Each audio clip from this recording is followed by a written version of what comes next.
Hello everyone, मैं हूं शिता और आप देख रहे हैं स्टडी कॉमर्स।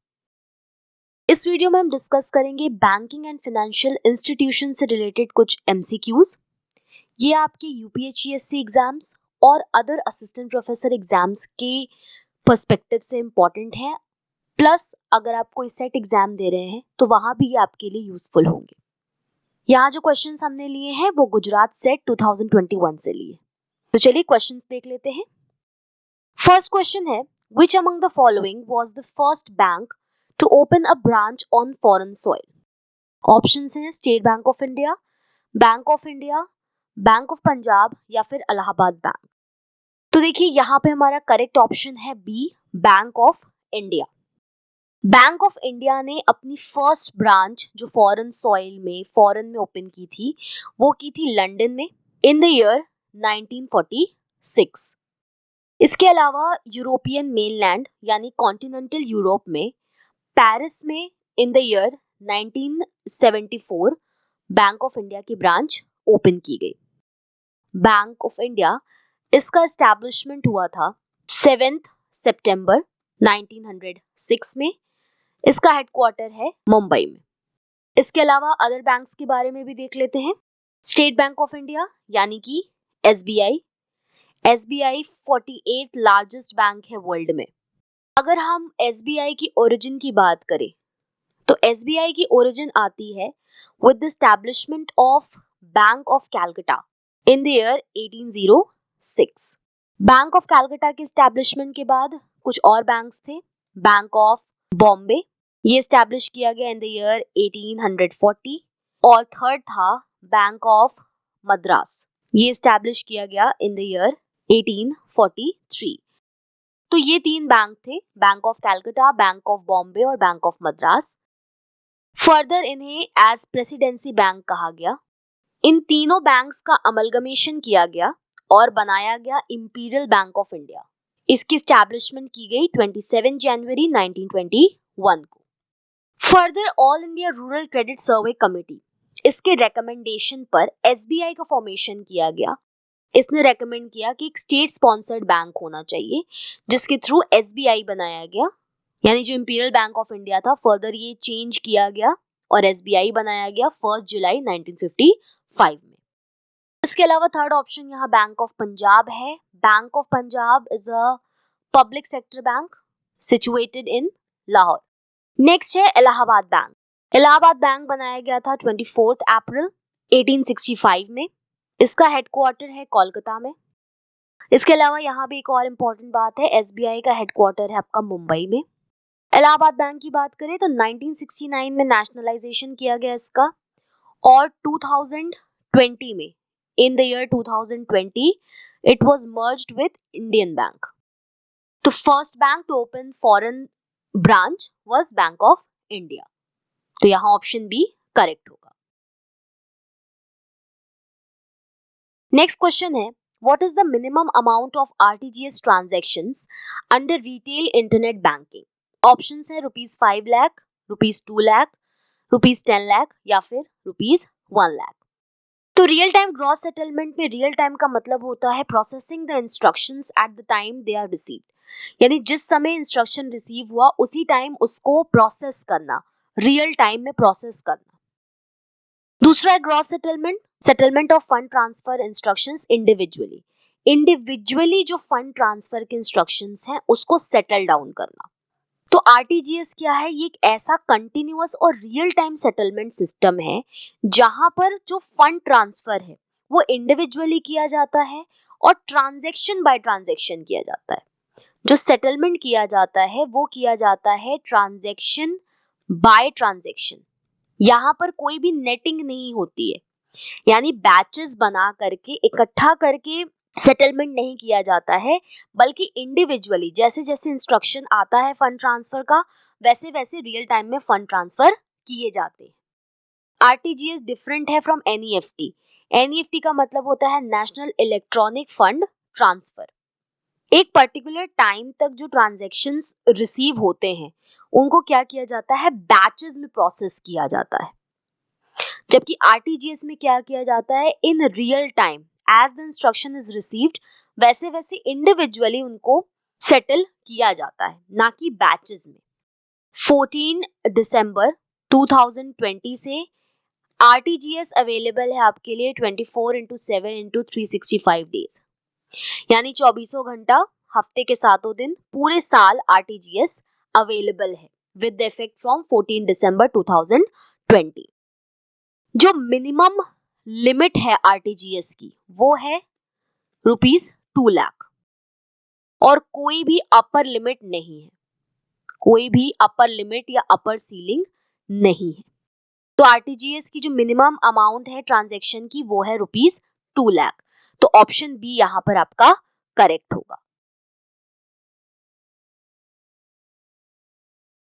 नेक्स्ट क्वेश्चन है, which is the first mutual fund in India? SBI mutual fund, Kothari Pioneer, UTI या फिर आदित्य बिरला सन लाइफ एएमसी लिमिटेड? तो देखिए यहाँ पर ऑप्शन सी करेक्ट होगा, यूनिट ट्रस्ट ऑफ इंडिया, जो कि आया इन द ईयर 1963। ये फर्स्ट म्यूचुअल फंड है इंडिया का। म्यूचुअल फंड्स में क्या किया जाता है कि जो इन्वेस्टर्स होते हैं उनसे पैसा कलेक्ट किया जाता है और उसे एक जगह पूल किया जाता है। इसके बाद इसको इन्वेस्ट किया जाता है in equity, bonds, government securities या अदर जो इंस्ट्रूमेंट्स है उसमें। ये जो पैसे कलेक्ट किए जाते हैं ये प्रोफेशनल मैनेजर्स के थ्रू इन्वेस्ट किए जाते हैं इन वेरियस गवर्नमेंट सिक्योरिटीज और शेयर्स और बॉन्ड्स। इसके बाद जो भी इनकम होती है स्कीम से, उसमें जो भी एक्सपेंसेस वगैरह होते हैं उसको डिडक्ट करने के बाद जो इन्वेस्टर्स हैं उनमें उसको डिस्ट्रीब्यूट कर दिया जाता है। तो यहाँ पर आंसर सी करेक्ट होगा। नेक्स्ट क्वेश्चन है, when was SEBI established? The securities exchange and board of India. ये कब एस्टैब्लिश हुआ था? ऑप्शंस हैं इन द ईयर 1935, 1965, 1992 या फिर 1955।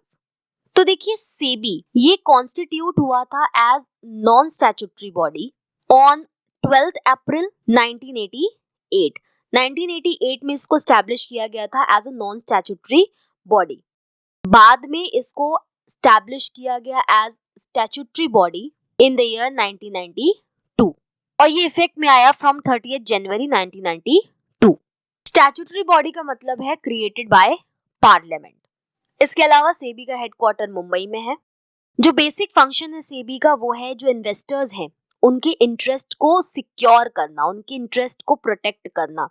जो सिक्योरिटीज में वो इन्वेस्टमेंट कर रहे हैं उस इंटरेस्ट को प्रोटेक्ट करना और साथ ही साथ सिक्योरिटीज मार्केट को प्रमोट करना और रेगुलेट करना।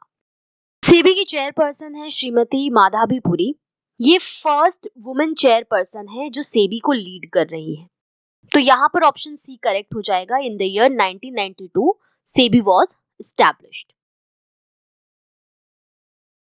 नेक्स्ट क्वेश्चन है, which of the following government scheme is related to financial inclusion?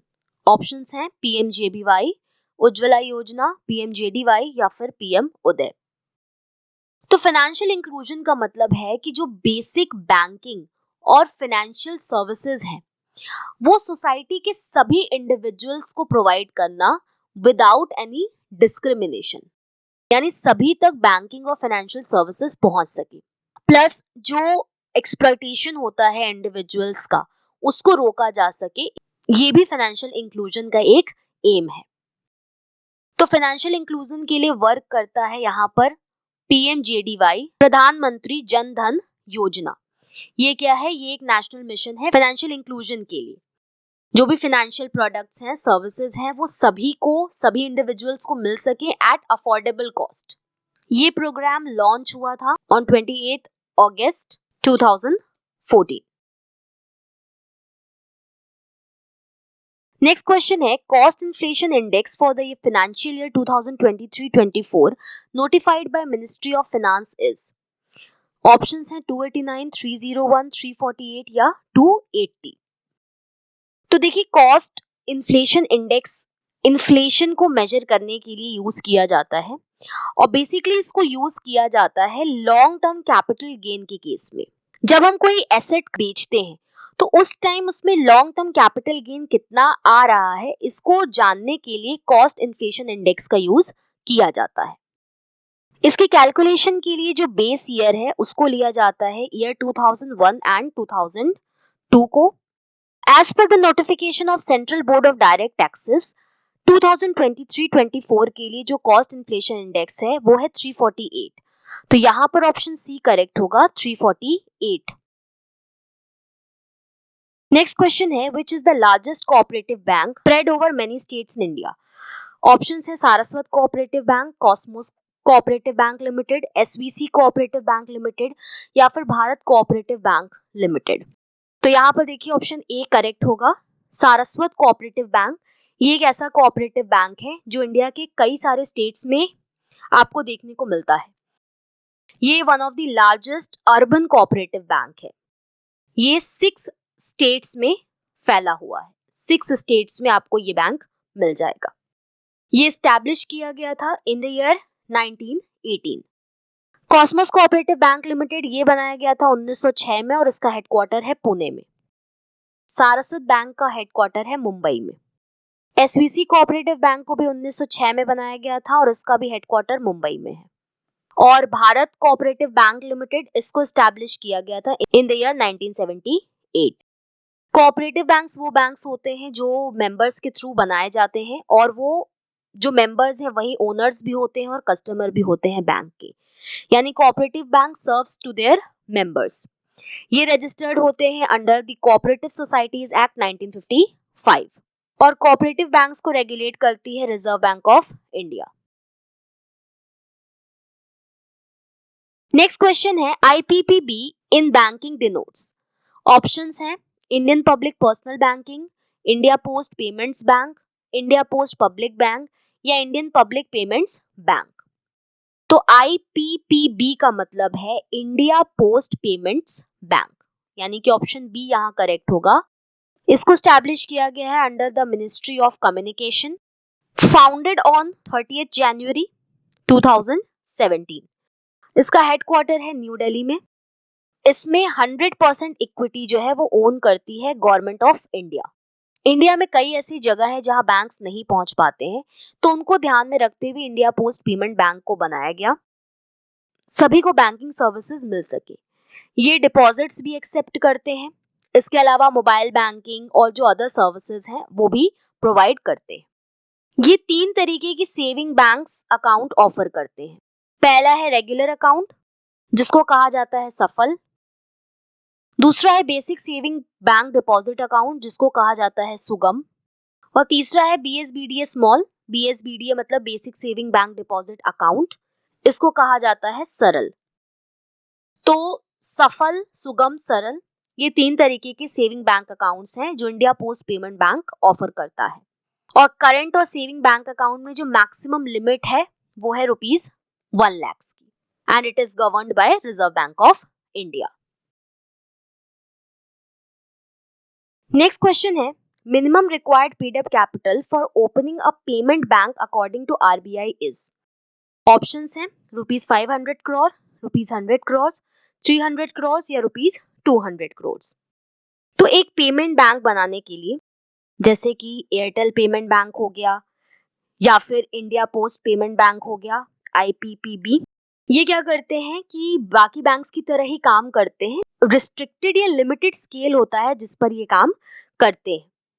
ये करंट अकाउंट और सेविंग बैंक अकाउंट इसमें डिपॉजिट एक्सेप्ट करते हैं, ये फिक्स डिपॉजिट को एक्सेप्ट नहीं कर सकते। मेन ऑब्जेक्टिव इनको सेटअप करने का क्या है, फाइनेंशियल इंक्लूजन को और ज्यादा प्रमोट करना। इसके अलावा कई और चीजें हैं जैसे कि ये डेबिट कार्ड इशू कर सकते हैं लेकिन ये क्रेडिट कार्ड इशू नहीं कर सकते, ये लोन्स नहीं दे सकते और इनकी जो मिनिमम पेड अप कैपिटल की रिक्वायरमेंट है वो है ₹100 करोड़। तो यहाँ पर ऑप्शन बी करेक्ट होगा। नेक्स्ट क्वेश्चन देख लेते हैं, match the following. List A में बैंक्स दिया है और लिस्ट बी में उनकी एस्टैब्लिशमेंट ईयर्स दी हुई हैं। Imperial Bank of India, reserve Bank of India, state Bank of India और इंडस्ट्रियल डेवलपमेंट बैंक। तो पहला इंपीरियल बैंक ऑफ इंडिया, ये एस्टैब्लिश हुआ था इन द ईयर 1921। दूसरा है रिजर्व बैंक ऑफ इंडिया, ये एस्टैब्लिश हुआ था इन द ईयर 1935। थर्ड है स्टेट बैंक ऑफ इंडिया, ये एस्टैब्लिश हुआ था इन द ईयर 1955 और लास्ट इंडस्ट्रियल डेवलपमेंट बैंक, ये एस्टैब्लिश हुआ था इन द ईयर 1964। यानी यहाँ पर हो गया फर्स्ट का सी, सेकंड का ए, थर्ड का बी और फोर का D, C A B D. तो यहाँ पर देखिए ऑप्शन डी करेक्ट होगा। नेक्स्ट क्वेश्चन है, what is NGTA of RBI? Options है national green tribunal authority, next generation treasury application, national gross treasure authority या फिर नेशनल ग्रीन ट्रीज अथॉरिटी। तो आरबीआई के केस में एनजीटीए है नेक्स्ट जनरेशन ट्रेजरी एप्लीकेशन। तो यहां पर ऑप्शन बी करेक्ट होगा। एनजीटीए आरबीआई अडॉप्ट कर रहा है for managing foreign exchange and gold reserves of India. ये एक वेब बेस्ड एप्लीकेशन है जो कि फ्लेक्सिबिलिटी प्रोवाइड करता है नए प्रोडक्ट्स या सिक्योरिटीज को इंट्रोड्यूस करने में। प्लस ये मल्टी करेंसी ट्रांजैक्शन, सेटलमेंट, इन सबको भी सपोर्ट करता है। अगर आप हमारे लेक्चर्स की फ्री पीडीएफ डाउनलोड करना चाहते हैं तो आप हमें टेलीग्राम पर ज्वाइन कर सकते हैं। इससे रिलेटेड इन्फॉर्मेशन आपको डिस्क्रिप्शन बॉक्स में मिल जाएगी या फिर इस क्यूआर कोड को स्कैन करके भी आप हमें ज्वाइन कर सकते हैं। तो आज की इस वीडियो में हमने पढ़ा बैंकिंग एंड फाइनेंशियल इंस्टीट्यूशन से रिलेटेड कुछ एमसीक्यूज। होपफुली ये चीजें आपको समझ में आई होंगी। Thank you.